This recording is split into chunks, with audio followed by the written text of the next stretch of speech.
আসসালামু আলাইকুম everyone, welcome back to my channel. এখন গরুর মাংস রেসিপি করব।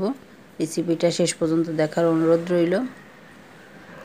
এখানে তেলের ভিতর পেঁয়াজ কুচি দিয়েছি, পেঁয়াজ কুচিটা ভালো করে ভেজে নিলাম। এখন গোটা মশলা নিয়ে নিব। এর ভিতরে গোলমরিচ, এলাচ, জয়ফল এটা থেতো করে নিয়েছি, থেতো করে নিয়ে দিয়ে দিলাম। এখন মশলাটা ভালোভাবে কষিয়ে নিতে হবে। এর ভিতর দিয়ে দিলাম বাটা মশলা, আদা রসুন জিরা বাটা আর শুকনো মরিচ বাটা দিয়ে দিলাম। দিয়ে ভালোভাবে কষিয়ে নিব। আমি কিন্তু এখানে পানি অ্যাড করব না। হলুদের গুঁড়া আর লবণ দিয়ে দিলাম স্বাদ মতো। আমার ঘরে ধনিয়ার গুঁড়া শেষ হয়ে গিয়েছিল, এই জন্য দিতে পারিনি, এটা আপনারা দিবেন।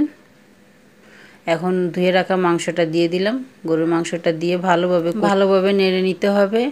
নেড়ে মশলাটা সব মাংসের গায়ে লেগে গেলে ঢাকনা দিয়ে ঢেকে দেব। এই পর্যায়ে আপনারা যদি কেউ লাইক না দিয়ে থাকেন, প্লিজ একটা লাইক দিয়ে দিন। লাইক দিয়ে ভিডিওটা কন্টিনিউ করে নিন। আর আমার চ্যানেলটা সাবস্ক্রাইব করার অনুরোধ রইল। আর যারা করেছেন তাদেরকে অসংখ্য ধন্যবাদ। ঢাকনাটা উঠিয়ে নিলাম।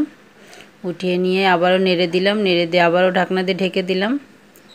কষানো হয়ে গিয়েছে, এখন পানি অ্যাড করব। রান্নার পানিটা দিয়ে দিলাম। এখানে 4 কাপ পানি দিয়েছি আমি। এখানে 3 কেজি গরুর মাংস আছে। পানি দিয়ে ভালোভাবে ঢেকে অল্প জালে রান্না করে নিতে হবে। এখানে আপনারা যদি বেশি ঝোল রাখেন আরও পানি দিতে পারেন। আমি অল্প পানি দিয়েছি। রান্নাটা হয়ে গিয়েছে। আজকের মতো এখানেই বিদায় নিচ্ছি। আল্লাহ হাফেজ। আবারও নতুন কোনো রেসিপি নিয়ে দেখা হবে।